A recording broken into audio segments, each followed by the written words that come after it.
Hi, David Hall with the weekly gold and silver coin report. It is March 1st, Friday, 2013. What's going on? Well, the metals took a little breather and have dropped somewhat. Gold finished this week at $1575.40, down $13 for the week. Silver $28.55, down 40 cents for the week.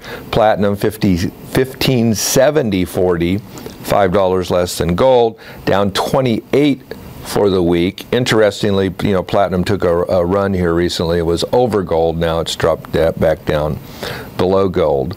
And by the way, it's very hard to buy platinum 1 ounce coins in quantity, but it's an okay diversification if you want to play that when platinum gets a little cheap relative to gold. But more than this week, the past couple of weeks, gold is off like $75, a little bit more. Silver down a couple bucks, platinum down 200 or so. So what's going on? What's going on is gold and silver go up and down. In the short term, in the long term, we know what's happening. Let's take a look at what the smart money is doing. Let's take a look at who's buying gold. And if you look at the charts of total central banks' purchases of gold since 2008, every year it's increasing. Which central banks? Not the USA. And you conspiracy theorists may have noticed that there's some, even more. There always is a little bit, but, some sovereign countries demanding their gold that's supposed to be in London, like Mexico's is supposed to be in London, and they're wondering, is it really there? Is the U.S. holdings in New York, is it really there? I mean, we won't go into that. But it is real clear and a public record which central banks have bought what last year. So who's buying the gold? Not the USA. Again, conspiracy theorists may say that we're selling our gold, but that's a whole different story. But we know who's buying. Okay, so we'll just do the top four. Brazil, last year, about 30 tons of gold. Turkey, about 50 tons. Russia, about 70 tons. That's kind of inconceivable, a ton of gold. It's kind of like if I buy 50 gold 1 ounce eagles, it kind of makes me feel like a grain of sand on the beach. But the smart money, okay, is buying gold. And here's the big one.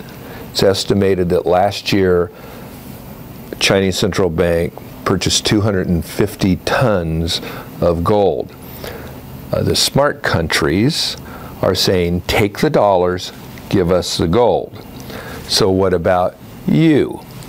Okay, you have to fight the psychological problem with a slightly declining market. Remember, we're still 400% over where we were, 7-8 years ago. And, don't just be a bull market buyer. You should look at these little pullbacks. If you want to buy gold, maybe you have enough gold already and you're happy. If you don't, these pullbacks are a nice time to get involved. What's the best way? What are the best coins? We'll start with silver. And last week we talked about it. And it's the same situation this week. Silver bags, the 90% pre-1965 U.S. silver coins, they're still, for some reason, the premium is as high as it's been recently. They're too expensive in our mind. So people have been buying silver eagles, 1 ounce silver eagles, and they're literally flying out the door. So silver eagles are probably the best buy. The one we like best of all is the old silver dollars, just the circulated examples, mid $30 each. And so it's 1878 to 1935, and those we love a lot. You also get a rare coin with your silver. In terms of the Gold. Gold Eagles are A-OK. Premiums are as low as they usually are. So there's no market premium on those now that the market's a little softer. When the market goes up, sometimes the wholesalers, they add a little premium in there. So now's a good time in terms of premiums too. We like the uncirculated St. Gaudens still. I think is one of the best buys. PCGS graded MS63 and MS64 St. Gaudens. All-time low premiums. Good entry point at this point. In terms of rare coins, the rare coin market, while the bullion markets are a little soft, is just increasing in velocity. Prices are continually edging forward.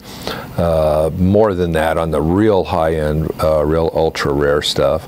That market is, I wouldn't call it white hot, but I'd call it hot. It's very, very active. And dealer inventories, which is kind of the barometer, are really, really low.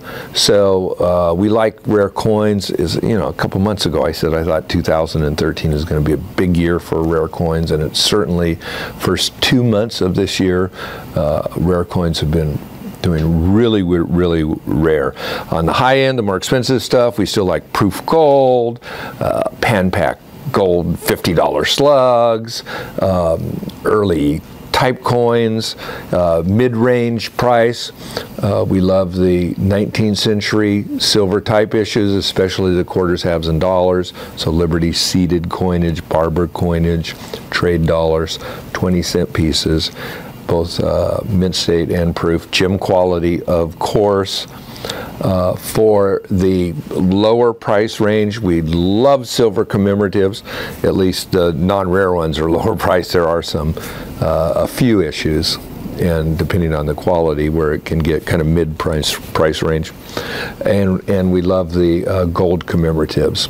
Also like the peace dollar set. So those are kind of the rare coins we've been following here for last 6 months or so, and they're doing very, very well.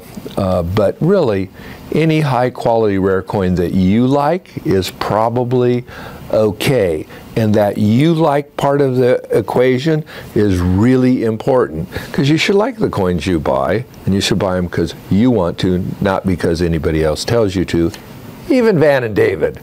So with that, the first week of March, we're ready to roll. Have fun with your coins and buy gold.